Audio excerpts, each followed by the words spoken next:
প্রায় ৩ বছর ধরে চলমান রাশিয়া ইউক্রেন যুদ্ধের ফ্রন্ট লাইনে এখন অত্যন্ত স্পর্শকাতর পরিস্থিতি বিরাজ করছে। গত নভেম্বরের শুরুতে কুর্স্ক অঞ্চলে উত্তর কোরিয়ার সৈন্যদের মোতায়েনের তথ্য পায় ইউক্রেন। এরপর থেকে কোরিয়ার সৈন্যদের সঙ্গে ইউক্রেনের সামরিক বাহিনীর সীমিত লড়াই চলছে। পরে এই সৈন্যদের ব্যবহার করে ইউক্রেনীয় বাহিনীর বিরুদ্ধে স্থল অভিযান শুরু করে ক্ষমতাধর দেশ রাশিয়া। সম্প্রতি জানা গেছে, রাশিয়ার কুর্স্ক অঞ্চলে হামলা চালিয়ে উত্তর কোরিয়ার অন্তত অর্ধশত সৈন্যকে হত্যা করা হয়েছে বলে দাবি করেছে ইউক্রেন। 17 ডিসেম্বর মঙ্গলবার ইউক্রেনের সামরিক বাহিনীর স্পেশাল ফোর্স 3 দিনের লড়াইয়ে ওই সৈন্যদের হত্যার দাবি করেছে। লড়াইয়ে উত্তর কোরিয়ার আরও অন্তত 47 সৈন্য আহত হয়েছে বলে জানিয়েছে ইউক্রেন। কুর্স্কের যুদ্ধক্ষেত্রে সফলভাবে উত্তর কোরিয়ার সৈন্য ও সামরিক সরঞ্জামকে নিশানা করার এফপিভি ড্রোনের ফুটেজ প্রকাশ করেছে ইউক্রেনের স্পেশাল ফোর্স। ইউক্রেনীয় সংবাদ মাধ্যম কিয়েভ ইন্ডিপেন্ডেন্ট বলেছে, গত অগস্টের শুরুর দিকে কুর্স্কের ওব্লাস্টে যুদ্ধরত ইউক্রেনীয় সেনাদের বিরুদ্ধে লড়াইয়ে সহায়তা করার জন্য উত্তর কোরিয়ার 10,000 সৈন্য মোতায়েন করেছে রাশিয়া। ইউক্রেনের স্পেশাল অপারেশন ফোর্স ফেসবুকে দেওয়া এক পোস্টে বলেছে, প্রিন্স ইজিয়াস্লাভ মস্তিসলাভিচের 8ম স্পেশাল ফোর্স রেজিমেন্টের সৈন্যরা রাশিয়ার কুর্স্কের ওব্লাস্টে উত্তর কোরিয়ার সৈন্যদের জন্য উষ্ণ অভ্যন্তরার আয়োজন করেছিল। এ সময় 2টি সাজোয়া যান, 2টি গাড়ি এবং একটি অল টেরেন গাড়িতে হামলা চালানো হয়। তবে কুর্স্কের উত্তর কোরিয়ার সৈন্যদের লক্ষ্য করে চালানো হামলা ও সৈন্যদের হত্যার ঘটনায় ইউক্রেনের স্পেশাল ফোর্সের দাবির বিষয়টি স্বতন্ত্রভাবে যাচাই করতে পারেনি কিয়েভ ইন্ডিপেন্ডেন্ট। এদিকে ইউক্রেনের সামরিক গোয়েন্দা সংস্থা HUR বলেছে, গত 14 ও 15 ডিসেম্বর ইউক্রেনীয় বাহিনীর হামলায় উত্তর কোরিয়ার 30 সৈন্য হতাহত হয়েছেন। যুদ্ধক্ষেত্রে উত্তর কোরীয় সৈন্যদের হতাহতের ঘটনা রাশিয়া আড়াল করার চেষ্টা করছে বলে জানিয়েছে ইউক্রেনের প্রেসিডেন্ট ভ্লাদিমির জেলেনস্কি।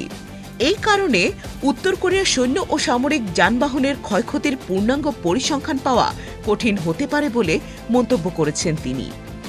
এর আগে সোমবার পেন্টাগনের মুখপাত্র মেজর জেনারেল প্যাট্রিক রাইডার কুর্স্কের ওব্লাস্টে উত্তর কোরিয়ার সৈন্যরা রুশ সৈন্যদের সঙ্গে ইউক্রেনীয় বাহিনীর বিরুদ্ধে যুদ্ধে অংশ নিয়েছে বলে নিশ্চিত করেন। এই যুদ্ধে প্রথমবারের মতো উত্তর কোরিয়ার সৈন্যরা হতাহত হয়েছেন বলে জানিয়েছেন তিনি।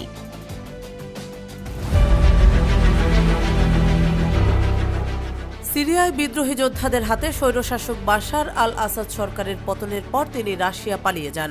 এরপর তথ্য পাওয়া যায়, আসাদ সরকার রাশিয়ায় প্রায় 25,000 কোটি ডলার পাচার করেছে। এই বিশাল পরিমাণ অর্থ পাচারের পরও সম্প্রতি জানা গেছে, সিরিয়ার কেন্দ্রীয় ব্যাংকের ভল্টে 26 টন স্বর্ণের মজুত অক্ষত রয়েছে। বর্তমান বাজারে এই পরিমাণ স্বর্ণের মূল্য কম করে হলেও 220 কোটি ডলার। তবে ব্যাংকে বিদেশি মুদ্রার পরিমাণ অবশ্য একেবারেই কম। মাত্র 20 কোটি ডলারের সমপরিমাণ বৈদেশিক মুদ্রা বর্তমানে মজুত রয়েছে সিরিয়ার কেন্দ্রীয় ব্যাংকে। মঙ্গলবার এক প্রতিবেদনে এই তথ্য জানিয়েছে বার্তা সংস্থা রয়টার্স। আন্তর্জাতিক স্বর্ণের বাজার নিয়ন্ত্রক সংস্থা ওয়ার্ল্ড গোল্ড কাউন্সিলের তথ্য অনুসারে 2011 সালে যখন সিরিয়ায় গৃহযুদ্ধের সূত্রপাত ঘটে, সে সময় দেশটির কেন্দ্রীয় ব্যাংকে মজুত স্বর্ণের পরিমাণ ছিল 25.8 টন স্বর্ণ। তারপর গত এক যুগেরও বেশি সময় ধরে গৃহযুদ্ধে তছনছ হয়েছে সিরিয়া। অন্তত 3 লাখ মানুষের প্রাণহানি ঘটেছে। একের পর এক অর্থনৈতিক প্রতিষ্ঠান, কর্মসংস্থান ধ্বংস হয়েছে। মূল্যস্ফীতি প্রায় আকাশ স্পর্শ করেছে। লাখ লাখ মানুষ আশ্রয় নিয়েছে তুরস্ক, ইরান, জার্মানি সহ বিভিন্ন দেশে। কিন্তু দেশটির কেন্দ্রীয় ব্যাংকের স্বর্ণের মজুতে এসবের কোনো প্রভাব তো পড়েইনি। উপরন্তু গৃহযুদ্ধের গত এক বছরে স্বর্ণের মজুতের পরিমাণ খানিকটা বেড়েছে। 2011 সালে যেখানে মজুত ছিল 25.8 টন স্বর্ণ, সেখানে বর্তমানে রয়েছে 26 টন স্বর্ণ। গৃহযুদ্ধ শুরুর বছর অর্থাৎ 2011 সালে অবশ্য বিদেশি মুদ্রার রিজার্ভও ভালোই ছিল সিরিয়ান। বিশ্বের দ্বিতীয় বৃহত্তম ঋণদাতা সংস্থা IMF এর তথ্য অনুসারে 2011 সালে 1,400 কোটি ডলারের সমপরিমাণ বৈদেশিক মুদ্রা ছিল কেন্দ্রীয় ব্যাংকের রিজার্ভে।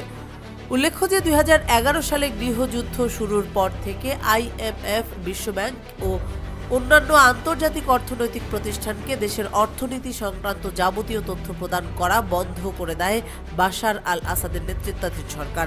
সিরিয়ার সাবেক ও বর্তমান সরকারি কর্মকর্তারা বলেছেন, গত ১৩ বছরে খাদ্য, জ্বালানি এবং যুদ্ধ পরিচালনা সংক্রান্ত যাবতীয় ব্যয়ের জন্য কেন্দ্রীয় ব্যাংকের বিদেশি মুদ্রার রিজার্ভের উপরই বহুলাংশ নির্ভর করেছে সাবেক প্রেসিডেন্ট বাশার আল আসাদের নেতৃত্বাধীন সরকার।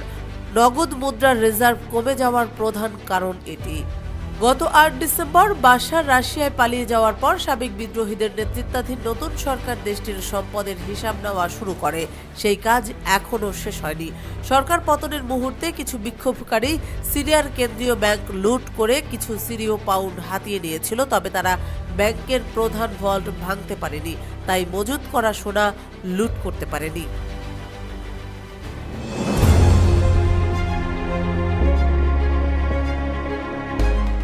কিছুদিন আগে তথ্য পাওয়া যায়, অবৈধভাবে বসবাস, শ্রম ও সীমান্ত সুরক্ষা আইন লঙ্ঘনের অভিযোগে এক সপ্তাহে ২০,০০০-এর বেশি অবৈধ অভিবাসীকে গ্রেফতার করেছে সৌদি আরবের নিরাপত্তা বাহিনী।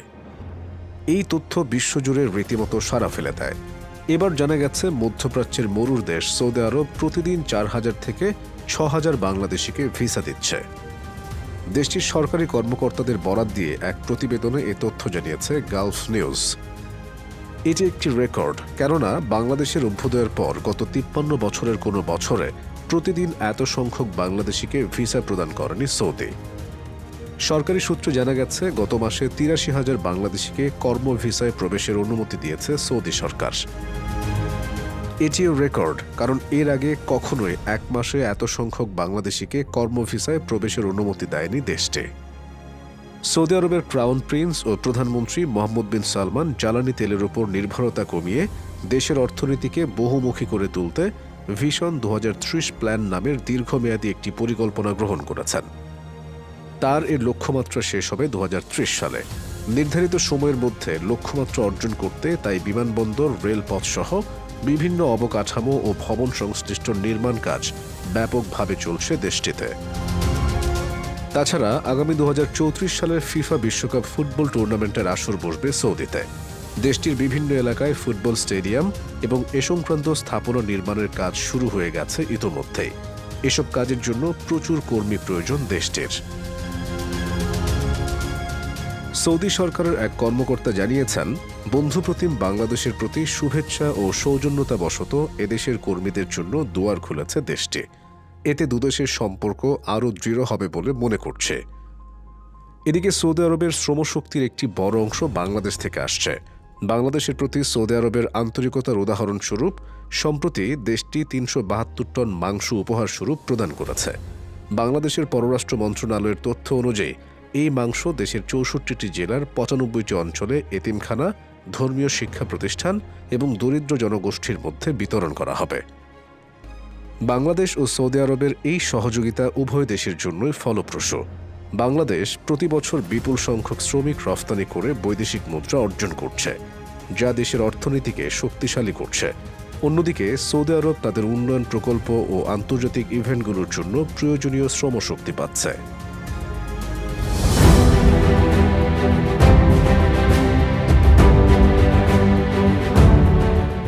বাংলাদেশের সাথে পাকিস্তানের সম্পর্ক সবসময় একটি সংবেদনশীল বিষয় ছিল। ১৯৭১ সালের ইতিহাস বিবেচনায় এ নিয়ে আলোচনা, সমালোচনা, এমনকি রাজনীতিও কম হয়নি। তবে দুদেশের মধ্যে সম্পর্কের ভয়াবহ অবনতি ঘটে সাবেক প্রধানমন্ত্রী শেখ হাসিনার শাসনামলে। কিন্তু চলতি বছর ৫ আগস্ট হাসিনার সরকারের পতন পরবর্তী বাংলাদেশের সরকার পরিবর্তনের পর পাকিস্তানের সঙ্গে সম্পর্কের উন্নয়ন ঘটছে। আর এতেই উদ্বেগ সৃষ্টি হয়েছে পার্শ্ববর্তী দেশ ভারতে। এমনকি ভারতীয় গোয়েন্দারা আতঙ্কে দিন কাটাচ্ছেন বলেও উল্লেখ করা হচ্ছে। ১৮ ডিসেম্বর বুধবার এক প্রতিবেদনে এ তথ্য জানিয়েছে সংবাদ মাধ্যম আনন্দবাজার। কলকাতার এই সংবাদ মাধ্যমটি বলছে, সম্প্রতি সরকারের পালাবদলের পরে পরিস্থিতি বদলে গেছে বাংলাদেশে। পাকিস্তানের সঙ্গে সখ্য বাড়ানোর কৌশল নিয়েছে সেদেশের নতুন সরকার। পাকিস্তানি নাগরিকদের ভিসার নিয়ম সহজ করেছে বাংলাদেশ। পাকিস্তানও বাংলাদেশি নাগরিকদের আরও বেশি সংখ্যায় ভিসা দেবে বলে জানিয়েছে। এই পরিস্থিতিতে প্রমাদ গুনছেন ভারতের গোয়েন্দারা। তাদের অনেকে বলছেন, পাকিস্তান বিরোধী হওয়া সত্ত্বেও হাসিনা সরকারের আমলেই পশ্চিমবঙ্গ রাজ্যে বাংলাদেশি সন্ত্রাসীরা সংগঠন বিস্তার করেছিল। জেএমবি, AQIS সহ একাধিক সংগঠনের আস্তানা পাওয়া গিয়েছিল পশ্চিমবঙ্গে। কূটনৈতিক বিশেষজ্ঞদের অনেকে বলছেন, পাকিস্তান এবং বাংলাদেশের সখ্য বৃদ্ধি স্বাভাবিকভাবেই ভারতের জন্য দুশ্চিন্তার কারণ, কেননা তাতে ভারতের পূর্ব এবং পশ্চিম দুদিকেই এক মনোভাবাপন্ন প্রতিবেশী থাকবে। এছাড়া এতদিন বাংলাদেশে জঙ্গি থাকলে সে দেশের গোয়েন্দা এবং সেনাবাহিনীর সঙ্গে সমন্বয় করে তার মোকাবিলা করার সুযোগ ভারতের ছিল, কিন্তু সরকারিভাবে বাংলাদেশে পাকিস্তানের প্রভাব বৃদ্ধি হলে ভারতের পক্ষে জঙ্গি দমনের সমন্বয় সাধন কার্যত অসম্ভব হবে। ভারতের কূটনৈতিক বিশেষজ্ঞ এবং গোয়েন্দাদের একাংশের আশঙ্কা, ভিসা নিয়ে ক্রমাগত বাংলাদেশে আসতে পারে পাকিস্তানিরা এবং বাংলাদেশি তরুণদের মধ্যে আরও ভারত বিদ্বেষী মনোভাব উস্কে দিতে পারে তারা।